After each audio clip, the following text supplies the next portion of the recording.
there's been a lot of reporting about what the Clinton Foundation did in Haiti after the earthquake, right? And we were told in the mainstream media that they were organizing a bunch of people to go in and rebuild it and make it better than ever.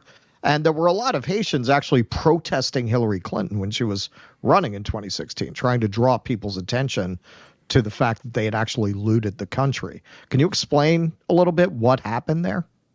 There is a special hatred reserved for the Clintons in Haiti and in the diaspora. I think we have to trace it back to 2010, coming out of the second coup against Lavalas. The Haitian Popular Forces are trying to reorganize. And there is this Haitian politician. He's a neo-Duvalierist. His name is Michel Martelly. I think for those of us who are a little older, if we remember Andrew Dice Clay, that lewd, quote unquote, comedian who certainly wasn't funny most of the time. Michel Martelly was that type of comedian and musician, extremely vulgar and lewd, offensive intentionally to get more people to come to his concerts. And suddenly, when there's all this internal disorder provoked by U.S. interventionism, it's Hillary Clinton that takes a flight and says that Michel Martelly did make it out of the first round for president and ultimately benighted him. So it's amazing how it's the U.S.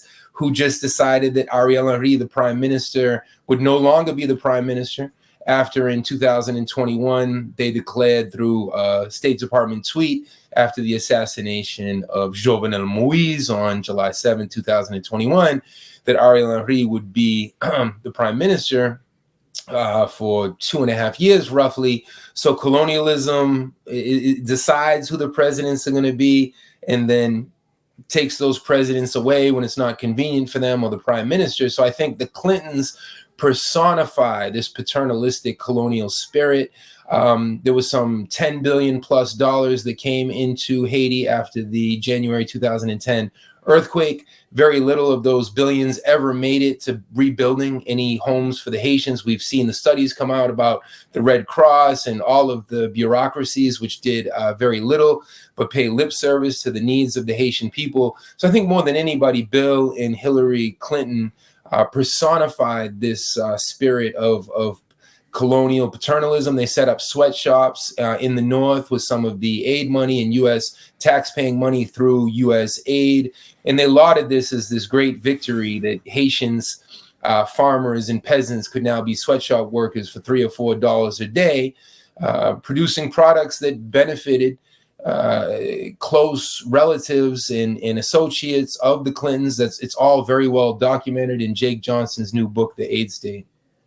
Yeah, I read something like I forget what the name of this project was. It's slipping my mind now. But, a jobs project where the jobs paid a few thousand American dollars a year. And the investment per job created was something like 11 times that, which means you literally would have been much better off just handing people money, because for every $50,000 invested, you hired one person for $5,000 a year. Then we know McKinsey, got paid. They had some housing development where they ended up building no more than just some model homes that eventually homeless people just started living in without actually building out actual housing projects. So just a ton of waste that is documented. And then on top of that, you have all the money that's not documented. As I understand, a majority of the money that was spent there just kind of vanished. We don't know what happened to it. That's exactly correct. And that wasn't the first time. The Haitians resent that there's, I think one of the biggest lies about Haiti is that there's no economic value to Haiti, but so much has been written on the gold deposits in Haiti, on the mines, on the irradium gas reserves. There is, in fact, plantations of coffee and of stevia and lush green land. They always talk about the French colonialism, the deforestation of Haiti, which is certainly true. But I was just there last month, and I traveled from Jérémie to Okai, from Okai to Jacmel, and this is lush, green, mountainous land, as the Haitians say, de Yemon, mountains behind mountains of immense material well. So I think one of the biggest myths is that the U.S. is just doing this out of some humanitarian compassion, if we listen to CNN or MSNBC or the New York Times, and that's absolutely ridiculous. The U.S. seeks to keep Haiti as a colony, as it has since the 1915 to 1934 U.S. military occupation. So Haiti's already been invaded and occupied 3 times in the past 100 years. Now they're trying to weaponize. They're trying to use Kenya or Benin or Chad or Jamaica or the Bahamas or some quote unquote multilateral force. Black Alliance for Peace has labeled this as colonialism in blackface, because it'll be the U.S., it'll be us taxpayers to give the money, it'll be the Kenyans to give the blood, and of course the Haitians to give the blood, because the Haitians are going to object to any foreigners coming in who don't even speak their language. Most foreigners don't even know what the name of the national language of Haiti is. It's Creole. French was the colonial language. Right. So how offensive.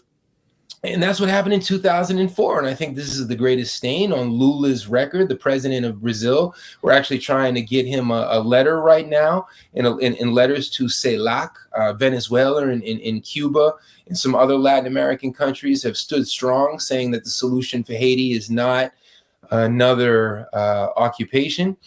The Haitians want to decide their own diplomacy, people's diplomacy. The U.S. wants to keep Haiti still connected to Taiwan and not the People's Republic of China. So we have to understand very clearly the political uses of Haiti for the U.S., the economic uses, the diplomatic uses, the military uses, and the U.S. will invade anywhere. I mean, the U.S. has invaded Vieques, which is just a small island that's part of Puerto Rico. The U.S. invaded an island called Grenada of 100,000 people in 1983. I was in Grenada 2 years ago on research. So imperialism shows us it's not a question of how big, how medium-sized, how small. They will. It's full spectrum domination. That's the definition of imperialism. Please clap.